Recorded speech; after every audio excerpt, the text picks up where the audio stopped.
불과 얼마 전까지만 해도 사랑하는 사람과 결혼식을 올려도 혼인신고를 하면 호구 취급을 당했어요. 세금, 대출 등 여러 방면으로 혼인신고를 하면 불이익을 당하는 게 많았는데요.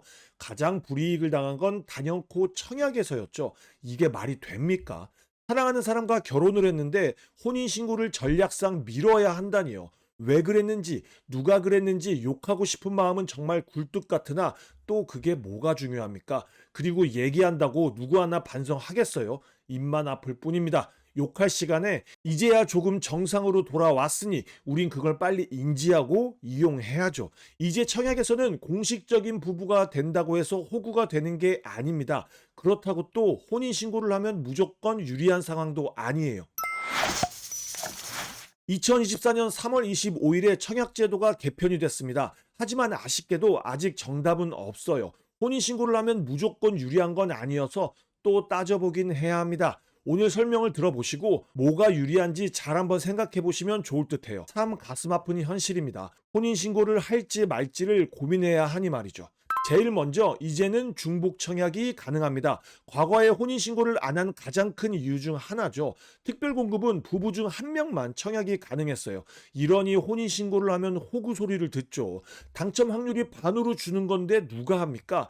그래서 과거에는 부부 중 한 명은 특별공급, 일반공급 다 접수하고 한 명은 일반공급만 접수하고 이랬었죠. 아니면 혼인신고 하지 않고 따로 신청하던지 했어요. 하지만 이번에 바뀌었습니다. 이전 제도에서는 부부가 당첨자 발표일이 동일한 특별공급, 국민주택, 재당첨 제한 적용주택에 중복 당첨된 경우 부부 모두 부적격 처리됐었어요. 이 자료는 청약홈에서 직접 만든 자료인데요. 중복 당첨된 경우라고 써있는데 한 명만 당첨돼도 모두 부적격 처리됐었습니다. 그런데 이제는 부부 중 먼저 신청한 사람은 유효, 나중에 신청한 사람은 무효 처리가 됩니다. 다시 한번 설명드릴게요. 잘 들으셔야 해요. 이거 아주 중요합니다. 이 중복 청약, 중복 당첨 이슈는 당첨자 발표일이 중요한데요. 당첨자 발표일이 다른 경우라면 당첨자 발표일이 빠른 건 유효, 당첨자 발표일이 늦은 건 부적격 처리됩니다. 무효가 아니고 부적격 처리돼요. 당첨자 발표일이 같은 경우에는 부부는 빠른 건 유효, 늦은 건 무효, 부부가 아닌 세대원은 모두 부적격 처리됩니다. 부부가 아닌 세대원은 한 명만 당첨돼도 모두 부적격 처리가 된다는 얘기예요. 그렇다면 세대원끼리는 중복 청약하면 절대로 안 되겠죠. 세대원은 직계 존 비속만 포함입니다. 예를 들어 아빠와 내가 혹은 나와 내 자식이 둘 다 청약하면 당첨돼도 부적격이라는 얘기죠. 그렇다면 형제는요? 형제는 직계 존비 속에 포함 안 됩니다. 세대 구성원이 아니에요. 그러니 중복 청약 가능합니다. 또 그렇다면 동거인은요?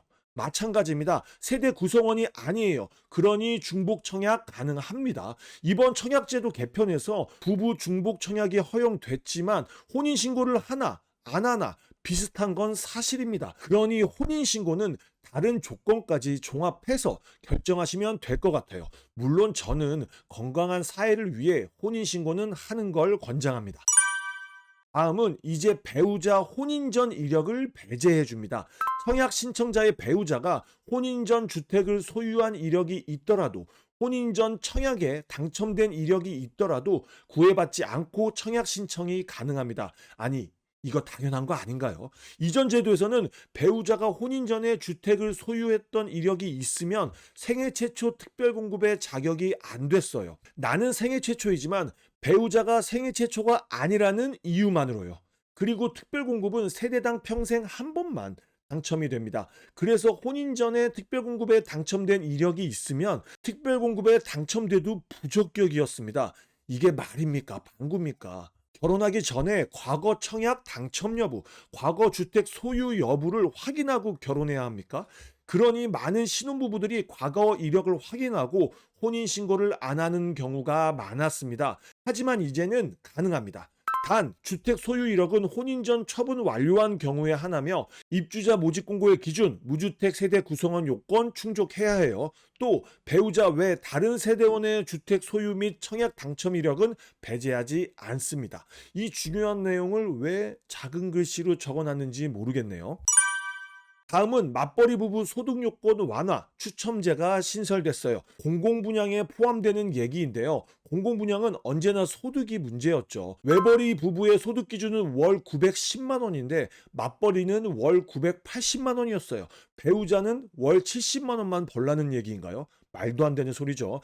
그래서 소득 기준을 200%까지 늘리고 추첨제도 신설했습니다. 근데 공공분양은 이게 중요한 게 아니고 제발 공급이나 하세요. 2030년 이후에 입주 예정인 사전 청약만 하지 말고 말이죠. 다음은 배우자의 통장 가입 기간이 가점제에서 합산이 됩니다. 이거 그냥 그래요. 별로입니다. 이유를 들어보세요. 민간 분양 일반 공급 가점제는 무주택 기간 32점, 부양 가족 수 35점, 입주자 저축 가입 기간 점수 17점으로 총 84점 만점입니다. 여기서 입주자 저축 가입 기간 점수에서 배우자의 통장 가입 기간 점수를 가산해 준다는 내용이에요. 배우자 청약 통장 가입 기간이 1년 미만은 1점, 1년 이상에서 2년 미만 2점, 2년 이상 3점. 일반 공급 가점제에서 1, 2, 3점은 정말 큰 점수입니다. 하지만 배우자의 점수 3점을 이 17점에서 더해서 20점을 만들어 주는 게 아닙니다. 17점 만점인 건 똑같은데 17점이 안 될 시 점수를 더해 주는 거예요. 도움이 아예 안 되는 건 아니지만 보통 가입 기간이나 무주택 기간은 만점이 많죠. 부양 가족 수로 판가름 날 때가 대부분입니다. 사실 지금까지 말씀드린 청약제도 개편은 혼인신고를 반드시 해야겠다는 생각은 안 들죠. 이전 제도에서는 혼인신고를 하면 호구가 되는 상황이었는데 24년 3월 25일 개편 이후로는 상황에 따라 이전처럼 불리하지 않는 정도, 호구까지는 안 불리는 정도인 것 같아요. 썸네일에서 말했듯이 전세가 역전되려면 뭐니 해도 신생아죠. 임신, 입양 포함 2년 이내 출생한 자녀가 있다면 당첨에 아주 유리해요. 물론 출산율이 바닥을 치고 있는 이때 이런 정책을 중요하게 생각합니다. 하지만 신생아에 대한 제도 이전에 혼인신고에 대한 인식도 청약제도에서 유리하게 심어줘야 한다고 생각해요. 민간 분양에서 신생아 우선공급 신설, 공공분양에서 신생아 특별공급 신설, 다자녀 가구 특별공급에서 이자녀 가구도 청약할 수 있는 제도 개편이 있지만 이 얘기는 단순하게 혼인신고가 아닌 아이를 가져야 하는 얘기이니 다음에 한번 다뤄드릴게요. 현재는 아이를 낳아야지만 청약에서 유리한 상황인데요. 혼인신고를 한 부부에게도 유리하고 아이를 가진 부부에게 더 유리하게 바뀌는 것도 좋을 것 같다는 생각입니다. 제발 우리 신혼부부에게 혼인신고에 대한 고민을 하지 않게 만들어주길 바랍니다. 오늘도 동근육 키우는 하루 되길 바라면서 지금까지 동근육 허벅지였습니다. 감사합니다.